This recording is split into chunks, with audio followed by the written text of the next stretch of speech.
Amigos e companheiros da família Cial, boa noite. Muito bom estarmos mais uma vez juntos para estudarmos um pouco mais dos ensinamentos do nosso Mestre Jesus.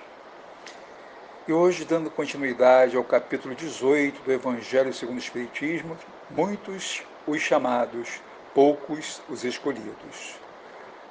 E vamos estudar os itens 10, 11, 12, 13, 14 e 15. Vamos então, para nós iniciarmos os nossos estudos, vamos à nossa prece. Jesus, amigo e mestre querido, vamos iniciar neste momento os nossos estudos da doutrina sobre os seus ensinamentos, para o qual, mestre querido, te pedimos assistência dos amigos espirituais, a fim de que nos esclareçam e nos deem discernimento sobre a lição que iremos aprender hoje. Que possamos, mestre,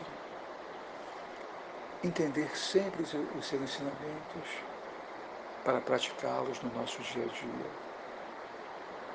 Porque precisamos do amor desenvolvido no dia a dia. Estamos atravessando, querido mestre, momentos difíceis na Terra. Uma pandemia, desastres naturais e agora uma guerra. Sabemos, mestre, que tudo isso é para o nosso aprendizado, mas pedimos socorro neste momento. Orienta a todos os envolvidos nessa guerra que está acontecendo, mestre querido, para que eles entendam que só o amor pode realmente resolver todas as questões ligadas à humanidade. Esclareça, mestre, aos governantes, aos envolvidos nesses processos, e que possam amparar, querido mestre, todos esses irmãos nossos que foram envolvidos nessa questão recentemente de Petrópolis, da enchente de Petrópolis. Amparem todos eles no mundo espiritual e aqueles que estão no mundo carnal ainda, mestre. Orienta-os a seguir com fé, acreditando em Ti, mestre. Nos guie, mestre, em direção a Ti, hoje e sempre. Que assim seja.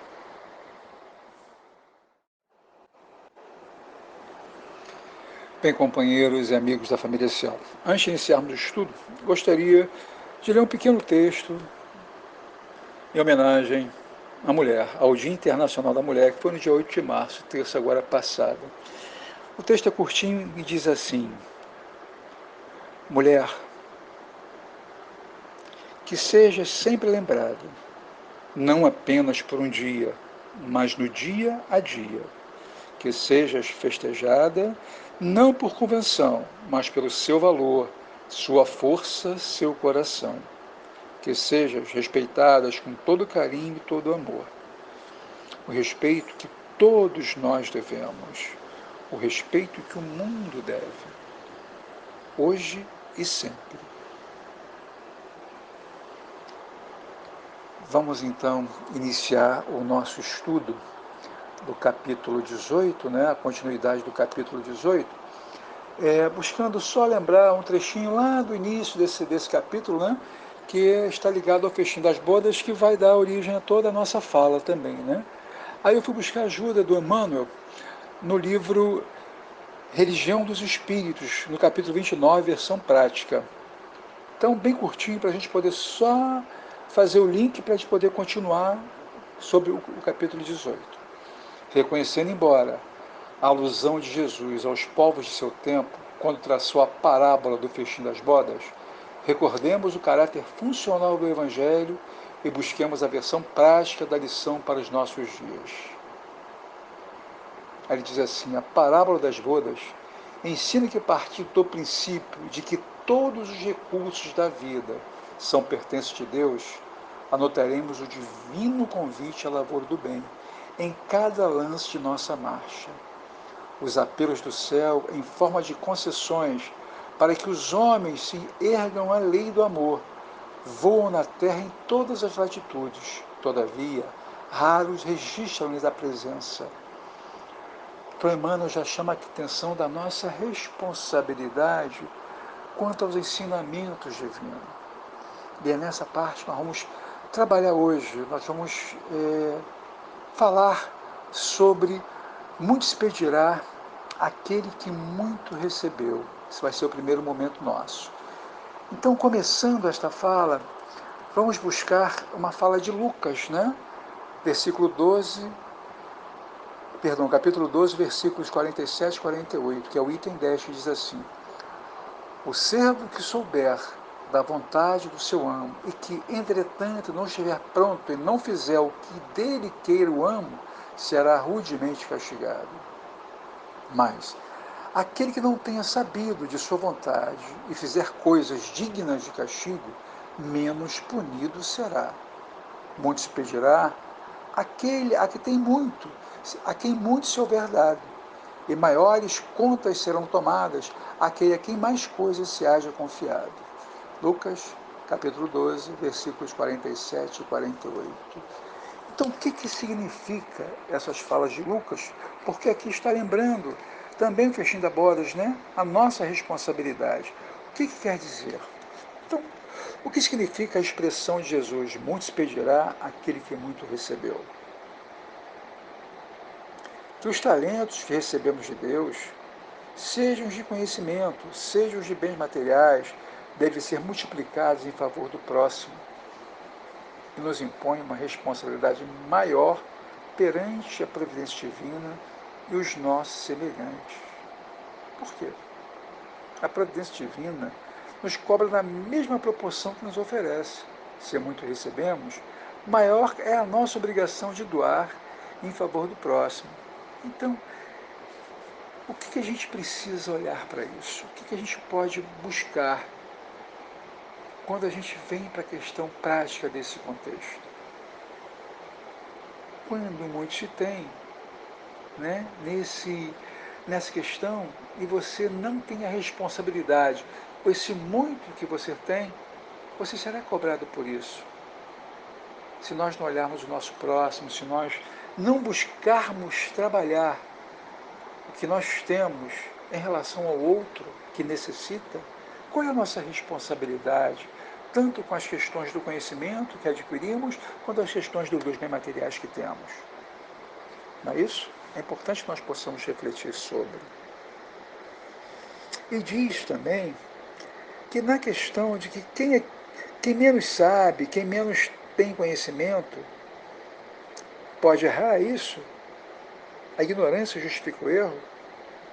Não, não é bem isso, né? Não é bem essa questão. Ela apenas abranda a punição.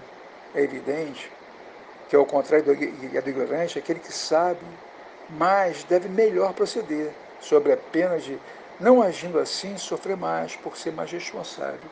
Ou seja, quando eu erro porque ignoro, é uma questão que eu ignoro, eu não conheço, eu não tenho acesso àquele conhecimento, então eu vou continuar sendo rude do jeito que eu sou, porque eu não tenho, em relação àquele conhecimento, porque eu não tenho. Agora, quando eu tenho e erro com a intenção de errar, aí já é uma questão de diferente, né? Aí eu já estou tendo a intenção de cometer um erro, conhecendo que é o lado certo, e vou buscar trabalhar o que eu não devo. Aí eu vou ser chamado às contas com muito mais rigor, né? Então, um exemplo: se uma criança comete uma falha, ela vai ser julgada, igual a nós, como adultos, cometemos essa falha. Então é só nós pararmos e pensarmos sobre isso. É nesse sentido. Bem, assim sendo, não é mais aconselhável saber menos, pois assim menos conta teremos que prestar a Deus? Será que isso seria o caminho? Para não sermos cobrados, nunca nós temos que saber menos? Isso é uma questão passageira, isso é uma questão muito efêmera, né? Que apenas fará com que possamos retardar o nosso progresso, a cuja lei, mais cedo ou mais tarde, de uma forma inexorável, né? Teremos que aderir, teremos que cumprir, não tem jeito.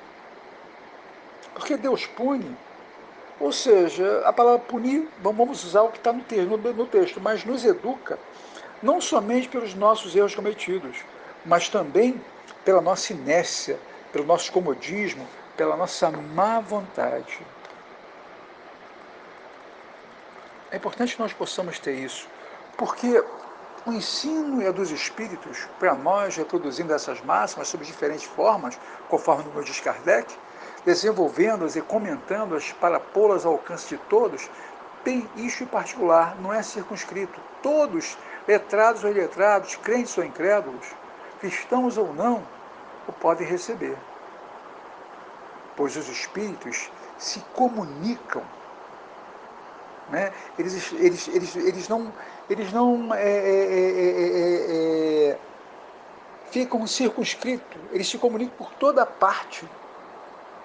Nenhum dos que o recebam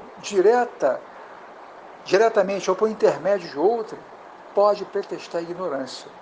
Não se pode desculpar nem com a falta de instrução, nem com a obscuridade do sentido alegórico. E quando a gente se refere nessa questão aos médiuns, né, os médios que obtêm boas comunicações ainda mais censuráveis são se persiste no mal, porque muitas vezes escrevem sua própria condenação e porque, se não os cegasse o orgulho, reconheceriam que a eles é que dirigem os espíritos, mas em vez de tomarem para si as lições que escreve ou que leem escritas por outros, têm por única preocupação aplicá-las aos demais, confirmando assim essas palavras de Jesus: vedes um argueiro no olho do vosso próximo e não vedes a trave que está no vosso olho.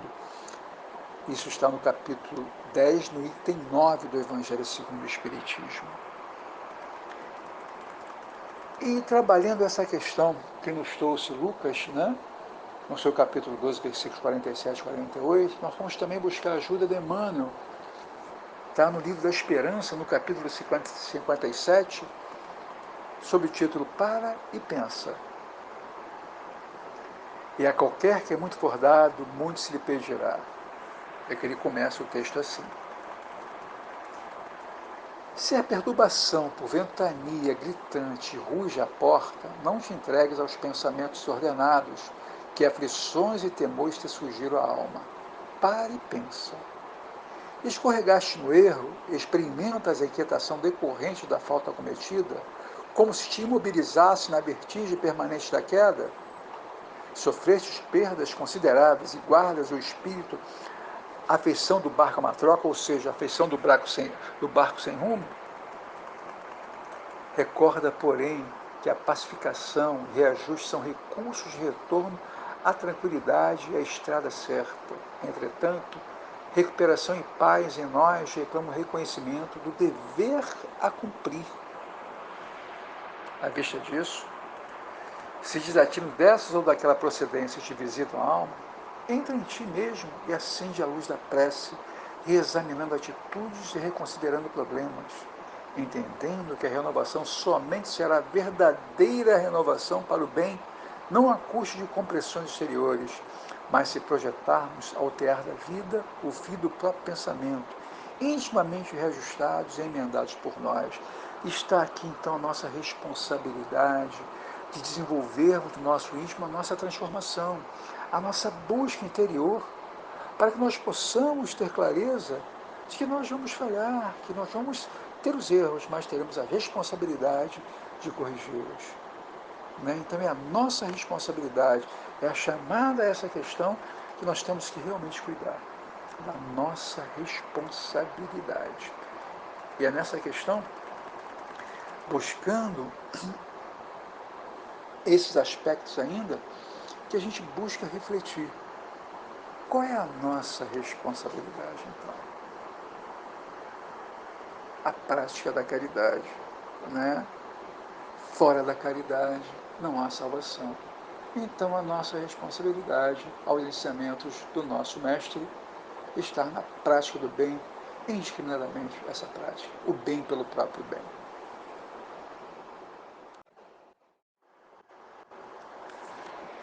O item 11 tem uma fala de João, no seu capítulo 9, versículos de 39 a 41, que é muito interessante. Vamos então ouvir o que diz João no capítulo 9. Vim a este mundo para exercer um juízo a fim de que os que não veem vejam, e os que veem se tornem cegos. Alguns fariseus que estavam com ele, ouvindo essas palavras, lhe perguntaram: também nós, então, somos cegos? Respondeu-lhes Jesus: se fosseis cegos, não terias pecados, mas agora dizeis que vedes, e é por isso que em vós permanece o vosso pecado. João capítulo 9, versículos 39 a 41. E Kardec nos coloca que por esta sentença, se fosses cegos, não terias pecados, quis Jesus significar que a culpabilidade está na razão das luzes que a criatura possua. Ora, os fariseus que tinham a pretensão de ser, e eram, com efeito, os mais esclarecidos de sua nação, mais culposos se mostravam aos olhos de Deus do que o povo ignorante. E o mesmo se dá hoje. Não adianta nós termos o conhecimento e não o praticarmos. O conhecimento não é uma questão exterior só, é uma questão interior, da nossa transformação com esse aprendizado, com o apreender esse conhecimento, nos tornarmos proprietários dele e praticarmos essa questão. É esse o sentido. Aqui, João nos fala em cegueira. Né? De que cegueira aqui nos fala Jesus? Seria a cegueira dos olhos físicos? O que vocês acham? Não. Trata-se da cegueira da alma, que pode ser voluntária nas pessoas que não querem enxergar a verdade personificada por Jesus. O pior cego é aquele que não quer ver. Como nós fazemos isso na nossa vida, no nosso dia a dia? Quantas vezes ignoramos os ensinamentos aprendidos e fechamos os olhos ao amor nos ensinado para sairmos dele e cometermos falhas que depois, com certeza, iremos nos arrepender. Fazemos isso diariamente, mas não é por isso que vamos cair. Vamos reconhecer esse erro, vamos abrir os nossos olhos, vamos enxergar com os olhos de quem realmente quer ver. Essa é a questão. Porque os fariseus eram grandes pescadores nesse sentido. Porque conheciam a lei de Deus, pregavam-na, mas não a praticavam. Por isso ele diz: mas agora diz que vedes, é por isso que em vós permanece o vosso pecado. E a gente precisa parar e refletir mais sobre isso, né? Até onde nós continuaremos cegos do nosso espírito para enxergarmos o bem, para podermos evoluir, para podermos crescer.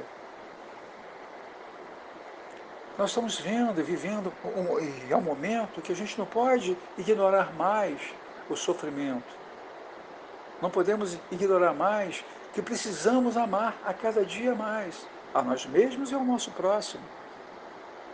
Porque a partir do momento em que o egoísmo e que o orgulho e que a vaidade toma conta de nós, tomamos atitudes que realmente não condiz nem nada com os ensinamentos do Cristo.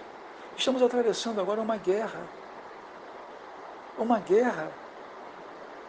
O que justifica uma guerra? O que justifica a matança? Vamos lembrar lá atrás, as cruzadas em nome de Deus. Quem mata em nome de Deus? Então, a partir do momento que nós não conseguimos controlar o nosso orgulho, a nossa vaidade, o nosso egoísmo, pensando somente em nós mesmos, esquecendo o outro, onde está guardado, onde está sendo desenvolvido o ensinamento divino, o amor aprendido? Em que momento está sendo feito? Tivemos recentemente, agora em Petrópolis, uma devastação enorme para um acidente natural. Vamos fechar os olhos a isso também? As necessidades? Vamos deixar de ver o outro? Atravessamos uma pandemia atualmente. Só nós olharmos para o nosso lado. E vamos continuar a ver quem necessita? Ou vamos continuar cego do amor, dos ensinamentos aprendidos? Né? Vamos pensar, vamos refletir. Aos espíritas, que nós que estamos envolvidos nesse processo da doutrina espírita, né? Pois muito será pedido, porque muito não recebido. Mas também aos que houverem aproveitado, muito será dado. Olha bem, será que Kardec, ao colocar essas palavras, ele está dizendo para a gente que temos que ter interesse? Não. É o interesse de aproveitar o ensinamento, não o interesse em ganhar nada do outro ou ganhar material, mas uma questão de transformação interior, que a partir do momento que eu aprendo e desenvolvo o que eu aprendi, os ensinamentos do Cristo, mais nos será dado. Por quê? Porque a nossa fé, a nossa boa vontade, nosso querer, faz com que tenhamos o apoio do lado espiritual, dos amigos espirituais, para o nosso desenvolver melhor. É nesse sentido. O primeiro cuidado, segundo Kardec, de todo espírito sincero deve ser o de procurar saber se, nos conselhos que os espíritos dão, alguma coisa não há que lhe diga a respeito. O Espiritismo vem multiplicar o número dos chamados. Pela fé que faculta, multiplicará também o número dos escolhidos. É importante que nós possamos entender essas questões e olharmos com outro olhar o que a gente realmente tem de ensinamento, né? Precisamos refletir mais, meditar mais sobre aquilo que a gente aprende, para que nós possamos praticar no nosso dia a dia, exercitar, porque é isso que nós precisamos, é isso que nos pede. Porque a partir do momento que você exercita aquilo que você aprende, você demonstra a sua fé pela sua obra. Não é isso que a gente aprende? E é nesse sentido que precisamos ver. O item 16, que vai ser comentado mais adiante por outro companheiro, vai falar exatamente disso. Precisamos então olhar com um carinho maior para esses ensinamentos, para esses aprendizados. Tá? Vamos refletir. Vamos ter em mente que o que a gente aprende não é para ficar guardado com a gente, é para ser devolvido de várias formas. Tá?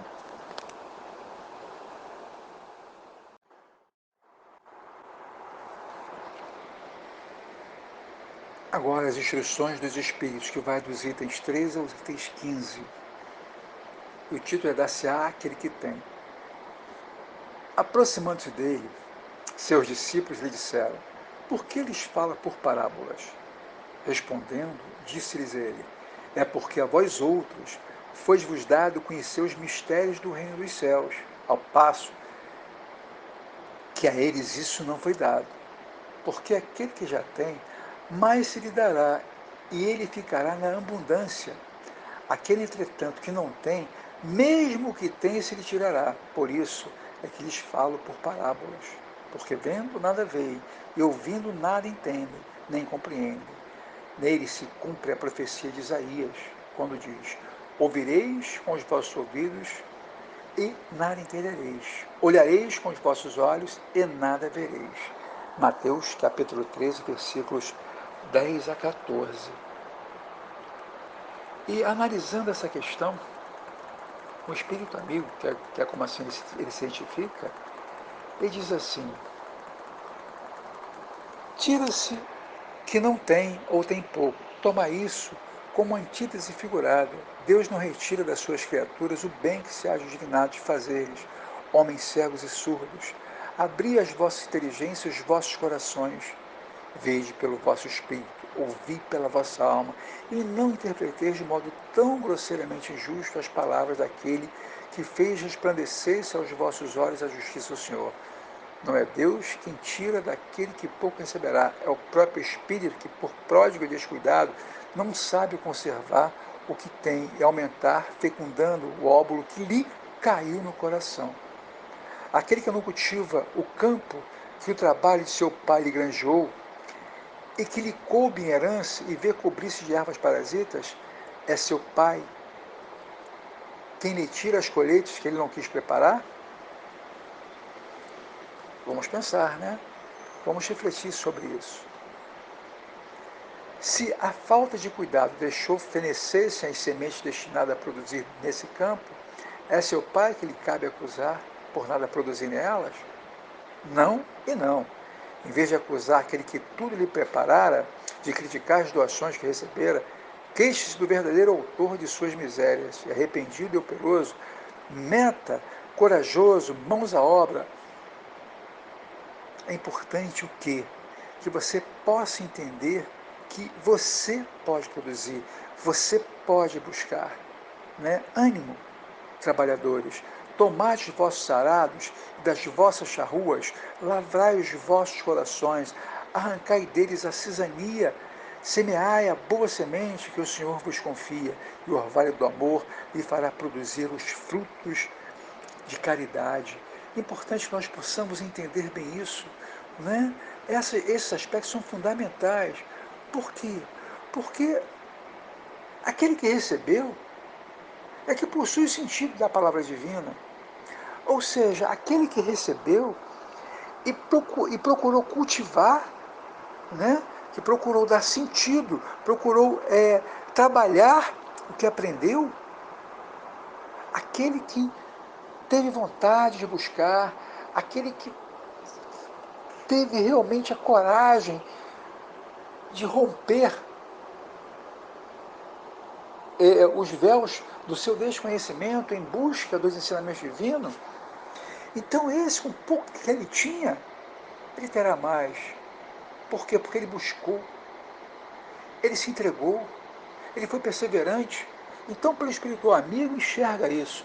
Ao passo que aquele que teve herança e não cuidou e perdeu, como é que tiraram dele? Ele que se deixou ir, ele que se deixou levar. Então, aquele que tem, terá mais pelo seu esforço, pela sua busca, pela sua dedicação. E na realização da aprendizagem divina é onde eu vou aprender, vou trabalhar isso no meu interior e devolver para o próximo o amor que eu aprendi, o amor que eu preciso desenvolver, que eu estarei desenvolvendo. É nesse sentido.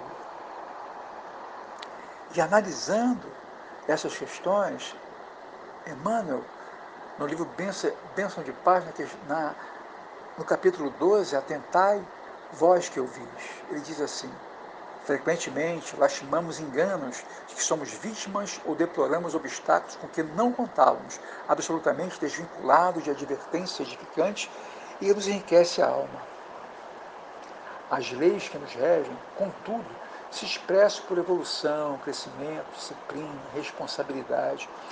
Imperioso dessa forma que não se renda o culto à desatenção nos caminhos da vida.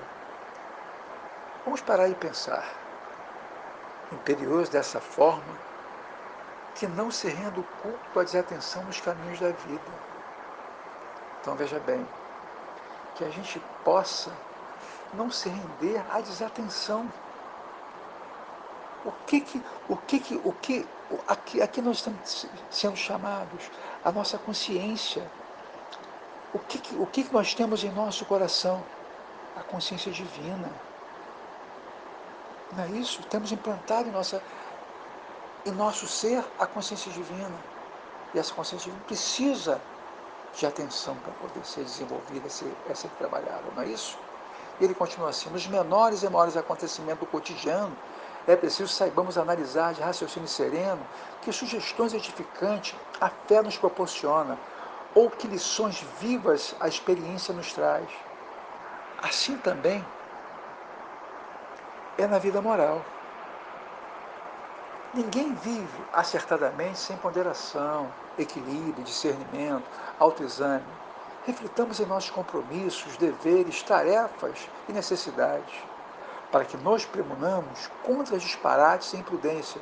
Jesus foi persuasivo, exortando-nos pelos apontamentos de Marcos: atentai, atentai vós que ouvis. Né? Então Marcos coloca isso para nós no capítulo 4, versículo 24. Atentai vós que ouvis. E ele diz isso com muita propriedade. E Emmanuel, ao analisar essa questão, nos traz que devemos sempre estar atentos, perseverantes nos ensinamentos, no que aprendemos, atentos naquilo que nós estamos vivendo no nosso dia a dia. É importante que nós possamos olhar, é importante que nós possamos entender esse processo, que o nosso dia a dia precisa ser praticado. Olha o que nós falamos anteriormente sobre a guerra que aí está, sobre a pandemia que nós atravessamos, sobre esse processo que aconteceu em Petrópolis e sobre o nosso dia a dia. O que acontece no nosso dia a dia é com todos nós que somos necessitados de um carinho, de uma atenção, de uma questão material, de uma questão afetiva, não é isso? Então vamos usar isso no nosso dia a dia. Vamos nos aproximar do nosso próximo. Vamos exercitar essas questões. É o que nos pede, é o que nos coloca Emmanuel nesse texto e que nos coloca Mateus e Marcos também. Precisamos estar atentos, precisamos estar antenados e ligados para que possamos ir adiante. Agora precisamos perseverar, porque nós vamos cair, nós vamos levantar. Vamos tentar, vamos falhar e vamos buscar o acerto. Vamos tentar ir adiante sempre. A queda é para que nós possamos nos levantar e não ficarmos deitados. Então vamos refletir sobre tudo o que aprendemos, para não deixarmos cair na ociosidade, para que possamos exercitá-los no dia a dia. É fundamental isso, é importante isso. Meus amigos, meus companheiros da família Cial, essa foi a nossa reflexão de hoje, a nossa ideia de hoje, no estudo apresentado. Que nosso Mestre Jesus nos oriente sempre. Que Deus, nosso Pai, nos abençoe. Vamos à nossa prece. Agradecemos, Mestre querido, as luzes que nos concedestes e pedimos que essas lições se gravem em nossas almas. Também pedimos que elas sejam proveitosas a todos nós, tanto encarnados quanto desencarnados. Que possamos, querido Mestre, com as lições aprendidas, possamos praticá-las no nosso dia a dia, exercitá-la conosco mesmo e com o nosso próximo, conosco, com a nossa reforma íntima, com a coragem de mudarmos, de transformarmos a nós mesmos, que é o nosso papel, para que a partir daí possamos refletir e aplicar também o nosso próximo, pois estaremos realmente de acordo com os seus ensinamentos e vamos poder praticá-los. Nos guie, Mestre, em direção a Ti, hoje e sempre. Que assim seja.